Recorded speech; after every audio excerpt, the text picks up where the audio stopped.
Buenos días. Vamos a comenzar. ¿Cómo les ha ido? ¿Bien? ¿Sí? Bueno. Vamos a ahorita empezar con terminar lo de tamiz y luego ya nos vamos a crecimiento y pubertad, ¿no? Que nos había faltado. Bueno, a ver, este es un pacientito recién nacido que se lo llevan a su servicio de urgencias.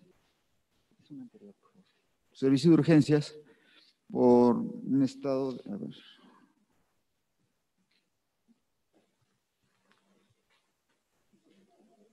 ¿Podemos regresar una? Otra, regresarlo, ahí está. Es un paciente que llega a su servicio de urgencias. No sirve esto, no. Ah, ya. Servicio de urgencias y el motivo de la consulta. No, yo lo estoy moviendo. El motivo de la consulta por el que llega es por vómito y deshidratación. Tiene 14 días de vida extrauterina, es un recién nacido de término, tuvo una longitud de 50 centímetros, un Apgar normal y fue resuelto por cesárea. Cuando lo revisan, ustedes lo encuentran en mal estado general, está taquicárdico, está con la tensión arterial disminuida, se encuentra un llenado capilar retardado, los genitales pues, tienen un falo de 1.8, está hiperpigmentado, los labios se encuentran escrotalizados, no palpan las gónadas y trae una glucosemia capilar de 30. A la exploración física está así, este es el falo de 1.8, los labios están escrotalizados, aquí se ven las bolsas escrotales, no se palpan las gónadas y el miato urinario ahí se observa. ¿Sí? Bueno, con esto, ¿qué diagnóstico tienen? No, a ver, pero aquí, ¿qué encuentras aquí primero? ¿Cómo está el paciente? Está chocado, ¿no? Es un paciente con choque.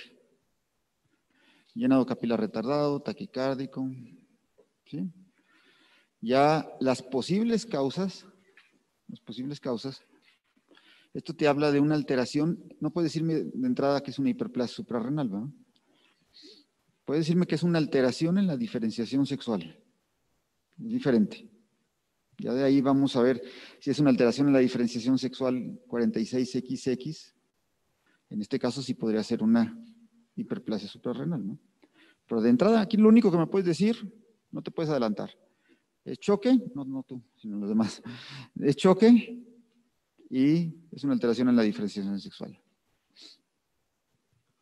Entonces, le toman unos exámenes de laboratorio y tiene hiponatremia, hipercalemia, acidosis y la función renal aparentemente se encuentra conservada.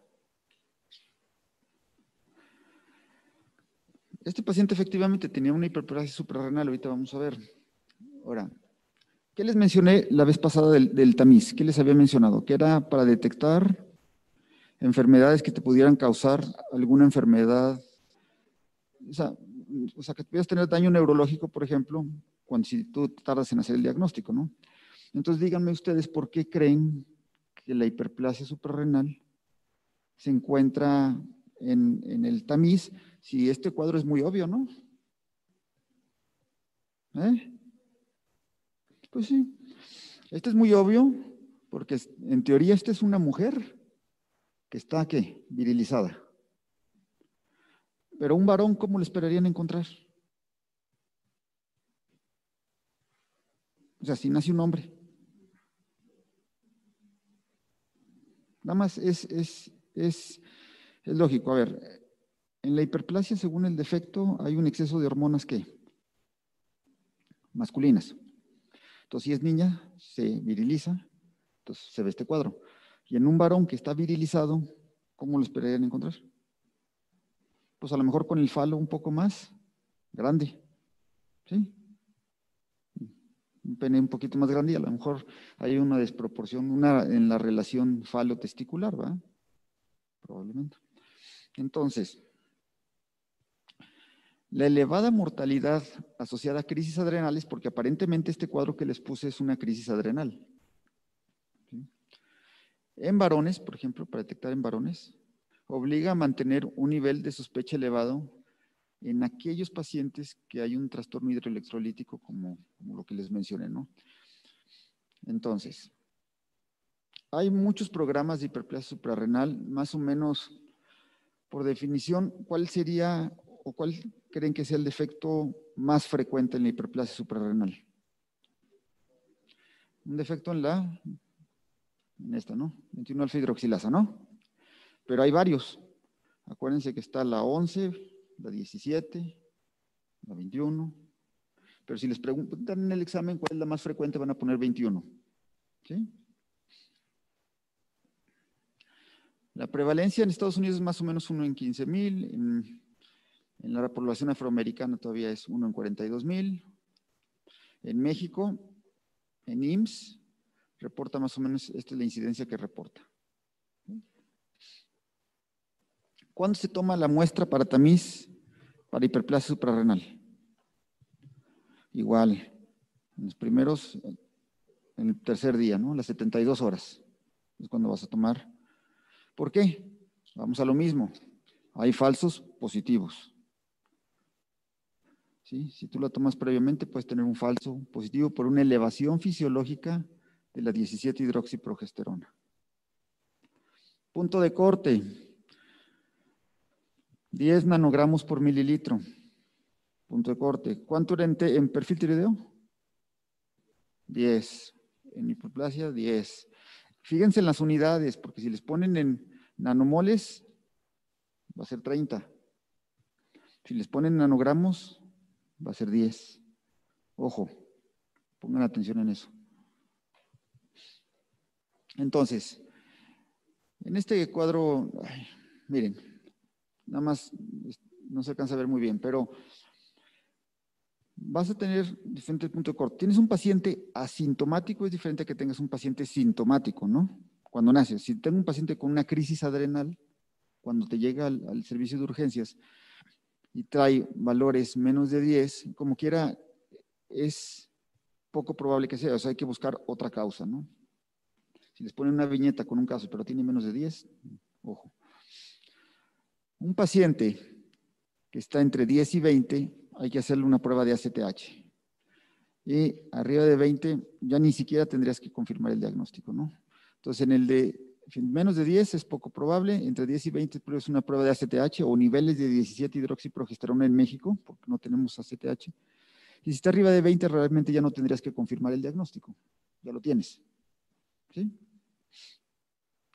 Si el cuadro es totalmente asintomático y no tienes nada, pues la verdad es que quedaría descartado el cuadro, ¿no? Totalmente. Entonces,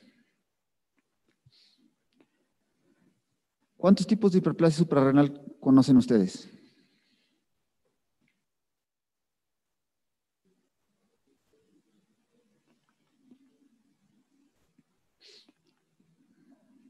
¿Mm?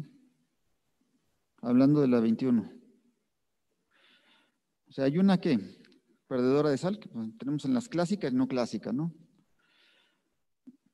¿Qué médicos son los que hacen normalmente el diagnóstico de hiperplasia suprarrenal? Bueno, el pediatra o el endocrinólogo cuando nace, ¿y quién más? ¿Y a qué otra edad hacen el diagnóstico? Los gines. ¿Sí? Y también el pediatra. El pediatra lo hace alrededor de los 7, 8 años. ¿En qué pacientes creen que se podría hacer el diagnóstico de una hiperplasia suprarrenal que no se hizo el diagnóstico? ¿Y con qué cuadro cuando van con el pediatra? ¿Y por qué motivo irían a la consulta? Pues sí, una pubertad precoz. O sea, tienes vello. Si tienes vello antes de las niñas, antes de los 8, o en el valor antes de los 9. Entonces irían por el diagnóstico de una pubarca precoz y empieza a abordar y resulta que es una hiperplasia suprarrenal congénita tardía. Y el otro momento que le hacen el diagnóstico, ¿cuándo sería? El ginecólogo, que a veces ¿con qué diagnóstico diferencial lo harían? Con síndrome de ovarios poliquísticos. Es el diagnóstico diferencial. Entonces, en una viñeta les pueden poner el caso clínico que estén en gine, tienen que tener siempre ese diagnóstico como diagnóstico diferencial. Aunque lo más probable es que si es la sección de gine les va a hacer ovarios poliquísticos, ¿no? O sea, realmente si es de gine y no saben, y están las dos respuestas, yo pondría ovarios poliquísticos, ¿no? Si no tienen ni la menor idea, ¿no? Ahora, ¿por qué tiene este cuadro clínico estos pacientes? Aquí se va a complicar un poquito, pero quiero que lo entiendan muy bien, porque si lo entienden muy bien, no se van a equivocar en el examen. No se lo memoricen, entiéndanlo nada más. Tienes 3 capas. Esto realmente no se lo tienen que memorizar. Glomerular, fascicular y reticular. Pero reticular te produce andrógenos, fascicular cortisol y glomerular aldosterona. Esto es importante. La fascicular y la reticular dependen de la ACTH y la glomerular del sistema renina-angiotensina-aldosterona. Entonces, en una insuficiencia suprarrenal primaria, en este caso, por ejemplo, como el caso que vimos, que tiene este cuadro que llegó a la niña, se afecta todo, porque es primaria, ¿sí? Toda la glándula, todas las capas están alteradas, ¿sí? Entonces, se está afectando el sistema renina-angiotensina-aldosterona. ¿Qué te hace el sistema renina-angiotensina-aldosterona con el sodio? Retiene sodio y tira potasio. Entonces, si no tienes la aldosterona, no vas a retener sodio, ¿va? Entonces vas a tirar mucho sodio, entonces vas a tener hiponatremia. Y no vas a tirar potasio, entonces vas a tener hipercalemia. Si tú tuvieras un problema de insuficiencia suprarrenal secundaria, ¿este sistema se vería afectado? No. ¿Cuál se ve afectado? Nada más la ACTH. ¿Y la ACTH qué hormonas va a tener que ver? Con el cortisol. Entonces, ¿tendrían hiponatremia e hipercalemia?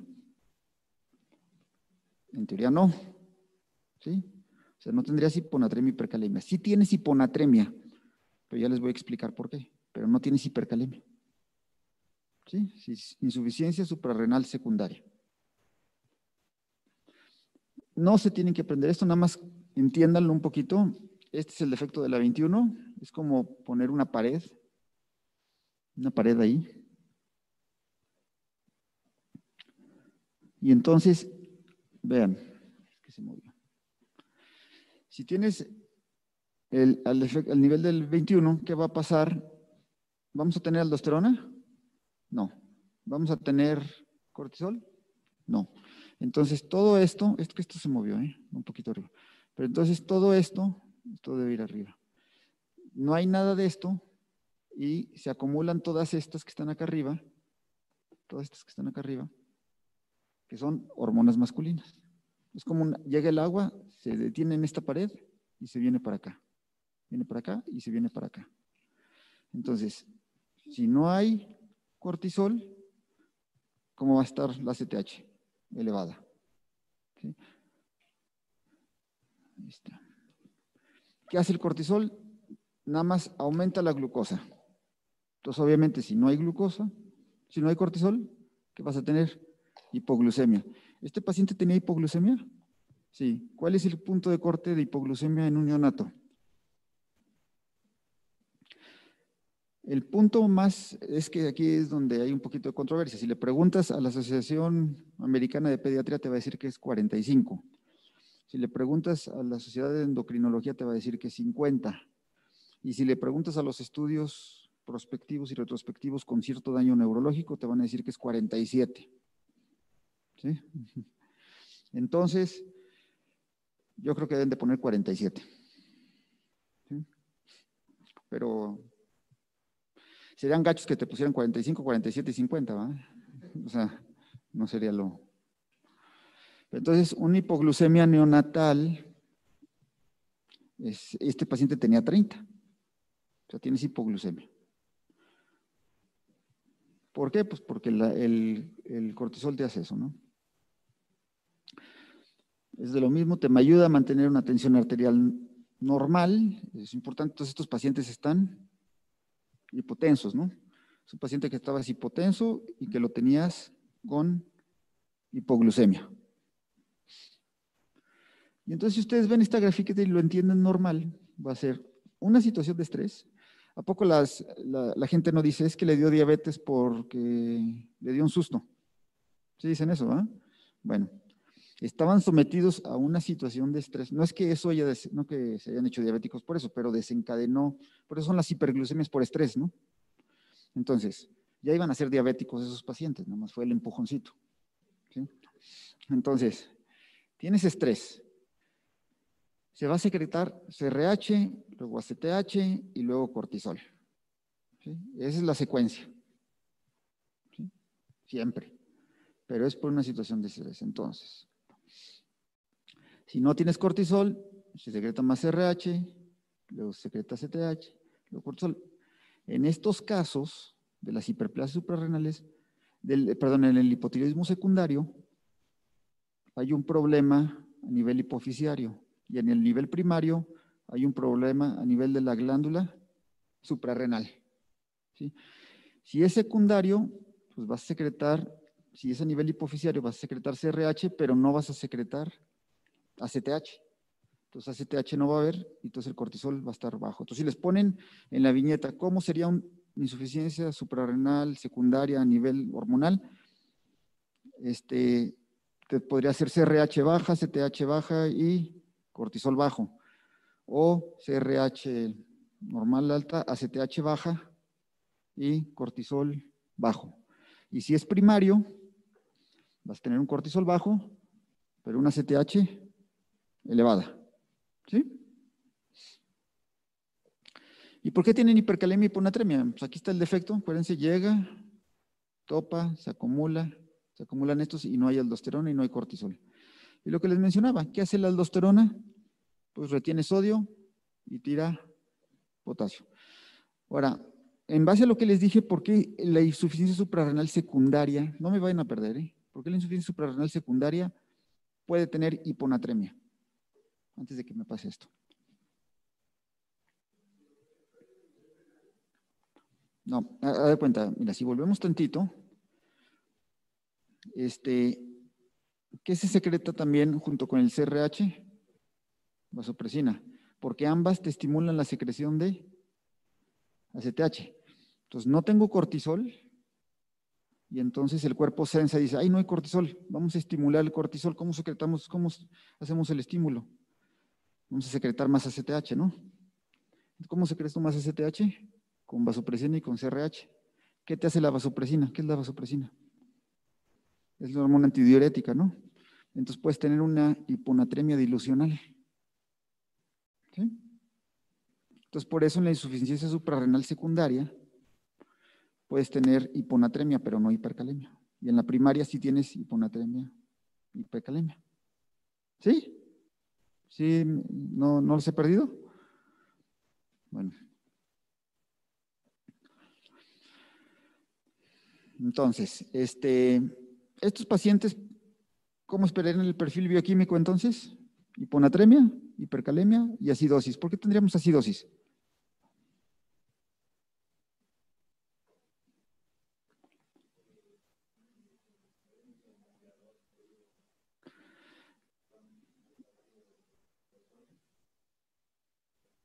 Sí, mira, tienes la aldosterona, estos receptores aquí, entran normalmente la aldosterona y el cortisol.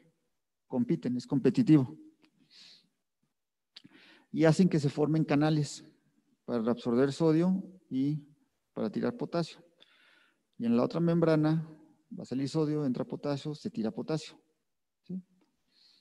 Pero también te va a estimular la secreción de hidrogeniones. Entonces, si no tienes aldosterones, no los vas a estimular su secreción, vas a tener una ganancia de ácidos. Entonces tienes una acidosis metabólica. ¿Sí? ¿Qué pasa si ustedes tienen un problema a nivel de esta enzima? Tienen un pseudo hiperaldosteronismo. ¿Qué entienden por esa palabra? Pseudo hiperaldosteronismo. Porque les puedo poner un caso de un pseudo hiperaldosteronismo. A ver, vamos más rápido. ¿Qué es un hiperaldosteronismo? O sea, ¿cómo va a ser, qué vas a tener bioquímicamente? ¿Mm? Ujú. Hipernatremia. ¿Sí? Entonces, hipertensión, hipocalemia, hipernatremia y alcalosis metabólica, ¿no? Es en un hiperaldosteronismo, lo contrario de un hipoaldosteronismo, que es lo que tenemos en la hiperplasia suprarrenal. ¿Sí? Ahora, si tú tienes un pseudo hiperaldosteronismo, si les ponen, o sea, les ponen una viñeta con estos mismos casos, pero los niveles de aldosterona que se lo ponen en la viñeta son normales. El diagnóstico va a ser un pseudo hiperaldosteronismo. ¿Qué significa? Que los niveles de aldosterona son normales, pero te estás comportando como si tuvieras mucha aldosterona. ¿Sí? ¿Y por qué es? Porque esto es competitivo. Si hay un defecto acá, no va a entrar más cortisol y entonces va a entrar más aldosterona. Los niveles de aldosterona son iguales, pero entran más. ¿Sí? Entonces, por eso los niveles de aldosterona son normales. ¿Sí? ¿Sí está aquí claro? ¿O ya me perdí? ¿Sí o no?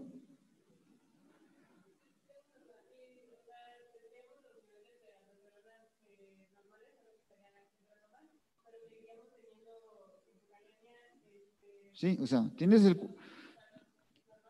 el cuadro de un hiperaldosteronismo. Eso no cambia. ¿Sí? Vas a tener hipertensión, hipocalemia. ¿Sí? Y la alcalosis, pues es lo contrario, ¿no? Lo que les había mencionado. Si te estimula la secreción de tubular de hidrogeniones, pues entonces vas a estimular esa secreción. Bueno, entonces, no vas a tener glucocorticoides, mineralocorticoides, y excepto en la hiperplasia suprarrenal, porque en la hiperplasia suprarrenal, ¿cómo estarían los andrógenos? Elevados, ¿no? Y vas a tener hipoglucemia, hiponatremia, hipercalemia y acidosis metabólica. Si esto es el cuadro en una hiperplasia suprarrenal, ¿cuál creen que sea el tratamiento? Esteroide. Es un reemplazo fisiológico, ¿no? Generalmente lo hacemos con, aquí les voy a preguntar, ¿lo hacen con dexametasona, con hidrocortisona, con deflazacort, con prednisona? ¿Con qué lo hacen? Que es que si ponen la respuesta y les ponen todos, ¿cuál pondrían? ¿Mm? Aquí tendrían que preguntarse primero si es una variante perdedora de sal o no es una variante perdedora de sal. Si es una variante perdedora de sal, el esteroide que tienen que poner es el que tenga una mayor actividad mineralocorticoide. Entonces, ¿dejarían dexametasona sola para un paciente? No. La dexametasona no tiene propiedades mineralocorticoides, es puro glucocorticoide. Por eso el GINE sí da dexametasona, porque generalmente son hiperplasias suprarrenales tardías, son virilizantes, no son perdedoras de sal. Entonces ahí sí puedes dejar. Pero si no, tienes que usar una que tenga una actividad mineralocorticoide importante. En la etapa aguda, y se la vas a dejar intravenosa, pues ¿qué vas a dejar? Hidrocortisona. Pero cuando lo vas a egresar, tienes que generar, si es perdedora de sal, vas a dejar fludrocortisona porque no recomendamos dar tanto hidrocortisona arriba de 50 miligramos por metro cuadrado. ¿Por qué? ¿Qué tenemos que cuidar? Pues le voy a poner todo Cushing, ¿no? Si doy dosis muy altas de esteroide tomado con propiedades glucocorticoides, lo puedo poner al niño muy Cushing y me puede dejar de crecer. En estos pacientes, ¿qué tenemos que tener cuidado? La talla. Generalmente son niños que se nos pueden quedar chiquitos por no dar tratamiento o por dar un exceso de tratamiento. Entonces tenemos que estar a la mitad. Entonces en los niños perdedores de sal hay que dar fludrocortisona. ¿Sí? Mande. Sí, hidrocortisona sí hay vía oral. Mande.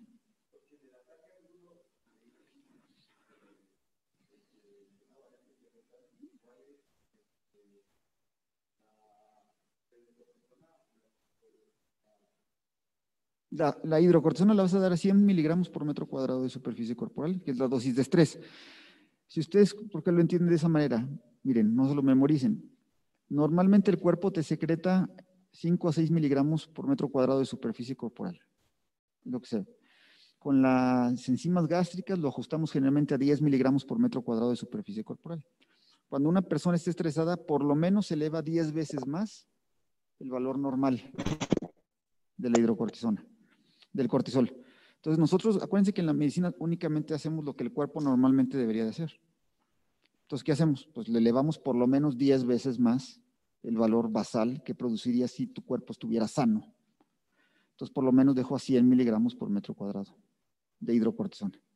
Ya después voy valorando si bajo o disminuyo. ¿Sí?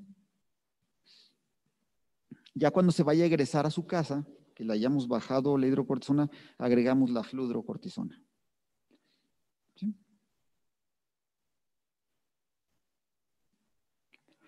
Es autosómico recesivo, una alteración del cortisol y la aldosterona, generalmente es por la 21-alfa hidroxilasa, es la causa más frecuente. Clásica y no clásica. La clásica, pues tienes el perdedor de sal, que es la más frecuente, y la otra es la virilizante. Y la no clásica, pues es la tardía, ¿no? Y esto es lo que les preguntaba hace rato, los periodos donde los pudieran encontrar. ¿Sí? ¿Cuándo vas a hacer el diagnóstico? Entonces, ¿quién va a hacer el diagnóstico? Ustedes, los pediatras, o el endocrinólogo pediatra, y luego aquí es el endocrinólogo, o el pediatra de nuevo, y acá es el endocrinólogo pediatra o el ginecólogo. ¿Sí? Es donde van a empezar, depende qué características vas a tener. Generalmente van a consulta porque empiezan a oler un poquito fuerte, o porque les salió un poquito de vello, o porque van muy altos, pero ya parece que se van a quedar chiquitos. Y acá pues es más simple el diagnóstico. ¿Dudas de hiperplasia? Es un programa también, hay guías de práctica clínica, entonces es probable que hiperplasia, y como está en Tamiz es una de las prioridades de los sistemas de salud, entonces se lo tienen que saber bien, ¿eh? Eso sí lo tienen que saber bien. Aunque no les guste el tema. Normalmente no les gusta el endocrino. Segundo caso, masculino, 22 días de vida, embarazo normoevolutivo, Apgar 8-9, se egresa como binomio sano. Inicia su sintomatología al ser egresado con vómito, postprandial tardío, cólico, dermatitis del pañal. Fue con el pediatra, le cambió la fórmula, se manejó con un médico con múltiples medicamentos y no mejoría. Le realizan un tamiz neonatal y tiene niveles de fenilalanina de 1624, motivo porque la madre acude con ustedes. ¿Sí? Lo revisan, encuentran muy irritable, cráneo normocéfalo, perímetro cefálico conservado, pupilas normorefléxicas, piel blanca, dermatitis de pañal importante con un olorcito que es como de ratón. En el examen, probablemente esto lo hubieran omitido para no darles el diagnóstico, ¿verdad? Y nada más les hubieran puesto el primero y el segundo, y esto. ¿Sí? Pero si en la viñeta ya viene esto, ya les están dando la respuesta. Entonces, si no tienen ni idea, ya saben cuál es el diagnóstico. Ya no le estén dando más vueltas al asunto. ¿Sí? Las pruebas se basan en niveles de fenilalanina. La fecha de extracción, de nuevo, de 48 a 72 horas de vida, pero nos tuvimos que haber asegurado que hubiera tenido una alimentación correcta. ¿Sí? Le realizas extracción de sangre y es negativo por debajo de 2.5. ¿Sí? Eso es negativo. Entonces, a ver, paciente asintomático, porque así les va a llegar generalmente, asintomático. Tamiz neonatal con fenilalanina elevada, ¿qué tienen que hacer? Pruebas confirmatorias, siempre, pruebas confirmatorias. Esta generalmente se hace por cromatografía de líquidos de alta resolución y espectrometría de masas en tándem. Esos son los métodos que usas. ¿Sí? ¿Y qué vas a medir? Vas a medir niveles de fenilalanina, niveles de tirosina y vas a sacar el cociente de fenil y de tirosina. Eso es lo que vas a sacar. Son las tres que te interesan. Acuérdense que en estos defectos, a ver, antes de que me vaya esto, en estos defectos es muy fácil entenderlo, muy fácil entenderlo. Tienes un sustrato, hay una enzima y te da un producto. Si yo no tengo esta enzima, ¿qué va a pasar con el sustrato? Se va a acumular mucho. ¿Y qué va a pasar con el producto? No vamos a tener producto. Entonces, si nosotros volvemos acá, la fenilalanina, ¿cómo estaría? Elevada. Y la tirosina, que es el producto, estaría bajo. ¿Sí? Entonces, niveles de fenilalanina elevados con tirosina baja y un cociente arriba de 2 es un caso confirmado de hiperfenilalaninемia. ¿Sí? O sea, hay mucha fenilalanina.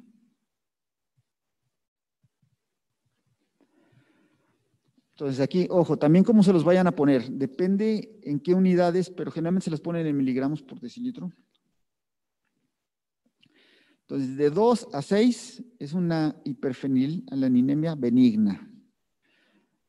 La fenilcetonuria que ustedes ven, clásica, generalmente son niveles arriba de 20. ¿Sí? Aquí está. Y este es el porcentaje de la actividad residual de enzimática. Lo único que, no creo que les van a preguntar la actividad residual de enzimática, pero lo único que se refiere, y para que lo vean, es que la gravedad de la enfermedad depende de cuánta actividad enzimática tengas, ¿no? Es lo único que quiero que vean. Es lo que les mencionaba. Entonces, tienes la fenilalanina, tirosina. ¿Y qué tiene que ver la tirosina con la síntesis de qué? De melanina, ¿no? Si nosotros volvemos al caso clínico, a ver si les puse, sí, piel, aquí le puse como piel blanca, ¿va? Pero le hubiera puesto piel muy blanca, ¿no? ¿Por qué? Porque no hay pigmento, ¿no? Entonces, si les llega un paciente muy pigmentado, o sea, lo contrario, pues las posibilidades que tengas, ¿cuáles son? Pues bajas, ¿no?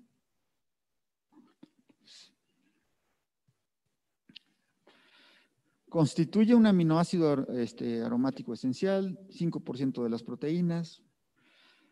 En condiciones normales están durante toda la vida. Si tú elevas mucho esos niveles, sobre todo, ¿qué hay que proteger? El cerebro, ¿no? Lo que hay que hacer el cerebro. En base a esto, para ustedes, ¿cuál sería el tratamiento?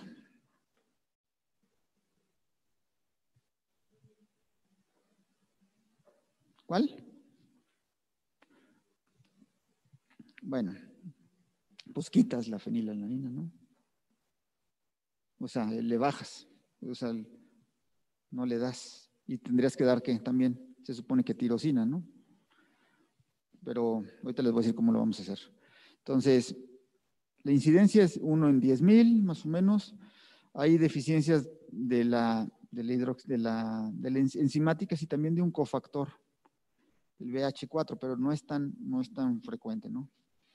Entonces, aquí tienes el defecto de la hidroxilasa, que es la más frecuente, el del cofactor, que no es tan frecuente, pero también acuérdense que hay casos secundarios que siempre hay que tener en cuenta: insuficiencia hepática, renal crónica, ciertos medicamentos, ser prematuro, etcétera, etcétera.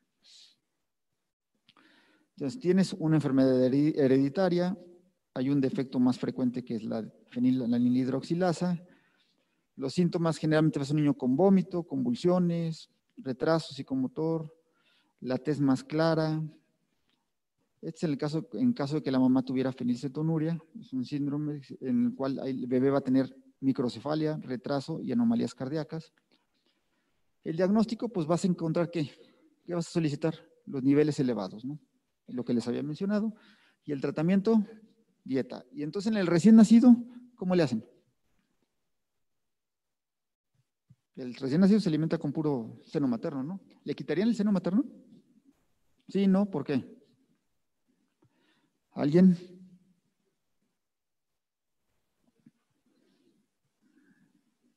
Nadie, nadie, nadie, de ningún lado, ni aquí, ni allá, ni nada, ¿no? No, ¿va? Bueno. El chiste, el objetivo de esto es mantener los niveles en estos rangos. Es el objetivo. Entonces, si ustedes tienen una concentración arriba de 20, tenemos que dar una fórmula especial. Ojo con esto, porque se los ponen en la viñeta, depende cómo se los pongan. Si está arriba de 20, sí hay que quitar seno materno. ¿Sí? Hasta que sea menos de 10. Entonces, el seno materno no está contraindicado en estos pacientes. Cuando los bajas de niveles de riesgo, puedes dar combinado. Algunas tomas con seno materno, algunas tomas con fórmulas especiales. Acuérdense que como la lactancia también es una parte importante, es probable que pudiera venir una pregunta, ¿no? ¿Sí? Entonces, el seno materno no está contraindicado, va a depender de los niveles de fenilalanina que tenga en sangre el bebé. ¿Sí? ¿Dudas? Lo ideal, en el mundo ideal, cada semana o cada 2 semanas, máximo. ¿Sí? Si tú no te quieres meter en problemas y tuvieras lo que pasa es que una lata de especial de estas pues, cuesta 2,000 y feria, ¿me explico? Y te va a durar 3, 4 días. ¿Sí? Se trata de niño de 15 días de vida extrauterina que acude con tamiz sospechoso de galactosemia.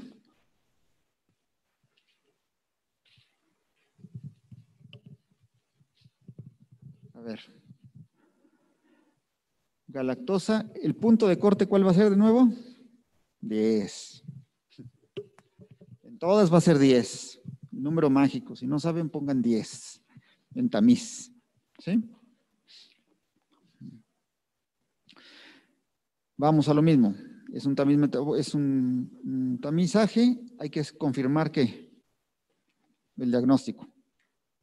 Entonces se confirma el diagnóstico. Así es, mides niveles de galactosa total, de GAL1P, GALT. Son los 3 que vas a tomar para confirmar. Hay una guía de práctica clínica de esto. Entonces, también se lo van a preguntar. Es galactosa total, GAL1, GALT. Pongan atención porque es medio confuso. En México se recomienda medir la medición de GALT. Este es no. Y GAL1F. ¿Sí? Entonces, aquí sí tenemos que pedirlos como pruebas confirmatorias, porque si no se nos pueden ir diagnósticos. Entonces vamos a ver, aquí se los traté de dividir para que me lo entiendan un poquito. Prueba de galactosa total, GAL1 y GALT. Entonces, aquí están por lo que lo mides igual y vamos a tener, si tienes una galactosa total elevada con una GAL1 normal y una GALT normal, el diagnóstico probable es una deficiencia de galactoquinasa. A ver, así no se lo van a aprender así, entonces quiero que lo entiendan. Aquí está la galactosa y el galactitol, que es el que te va a ocasionar que tengas problemas ¿en dónde? En los ojos, ¿sí? Por acúmulo de galactitol. Entonces, a ver, tienes galactosa total. Si no tienes la galactoquinasa, está tapado aquí, ¿cómo va a estar la galactosa? Elevada. ¿Qué sigue después de la galactosa aquí? Fosfato. Aquí no la van a encontrar normal y la GALT normal. ¿Sí? Estas van, ahí es que me pasé para la otra. A ver, aquí está. O sea, todas estas van a estar normales.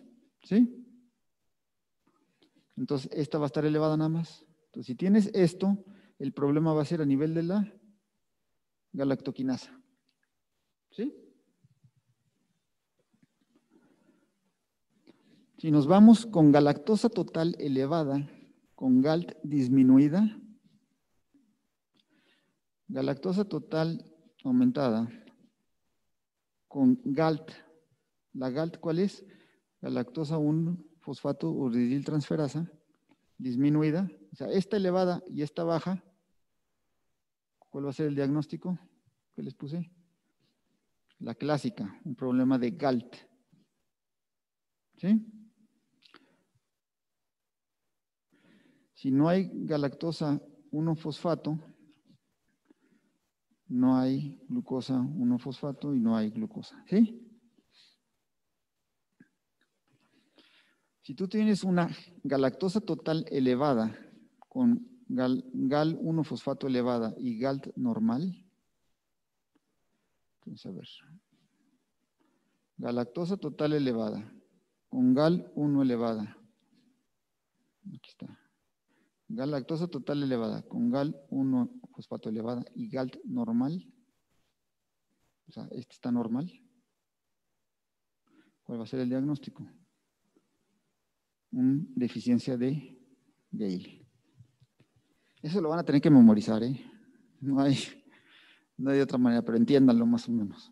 ¿Por qué? Porque en el tamiz a lo mejor no les ponen galactosemia, es una galactosemia en el inciso A, galactosemia clásica. Inciso B, problema de Gale. Inciso C, problema de GALT. Porque están las guías de práctica, o sea, sí hay unas guías de práctica clínica. Entonces, si les quieren hacer la maldad, se los van a poner. Ahora, yo les soy sincero, si realmente no tienen ni idea, pongan la más común, ¿no? Pondrían cuál, la que les quisieran preguntar, que es la clásica, ¿no?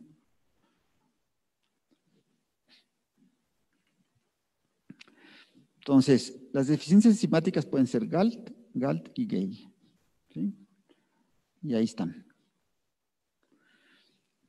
La clásica es una enfermedad autosómica recesiva caracterizada por la incapacidad de metabolizar la galactosa en la glucosa. ¿Cuál sería el tratamiento?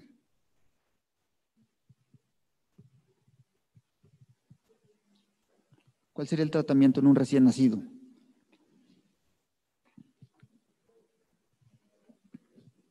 ¿Cuál? ¿Esto le quitarías el seno materno o le quitarías el seno materno? Sí, ¿y qué leche le darías? ¿Cómo? De soya, tratamientos con leche de soya. ¿Sí?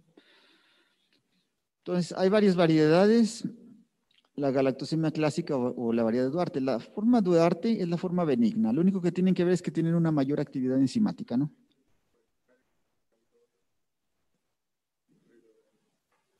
Sí.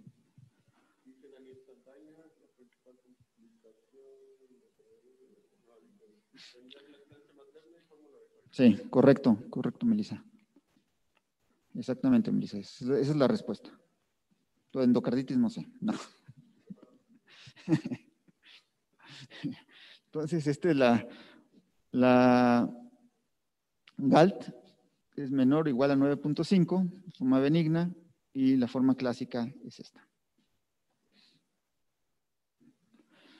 ¿Qué va a hacer entonces? A ver, la incidencia en la primera infancia es progresiva, vómitos, letargia, rechazo de tomas, falla de medro, cataratas, falla hepática, hay tubulopatías, hay que evitar la galactosa y la lactosa. Entonces, es progresivo. ¿Por qué quitas la leche? La lactasa convierte la lactosa en glucosa y galactosa. Entonces no quieres tener galactosa. ¿Sí? Entonces el tratamiento es con leche de soya, como bien mencionaban.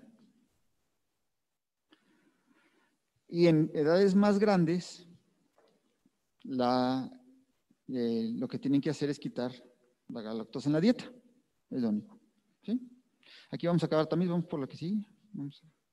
¿Dudas de tamiz metabólico en línea o aquí? ¿Nadie?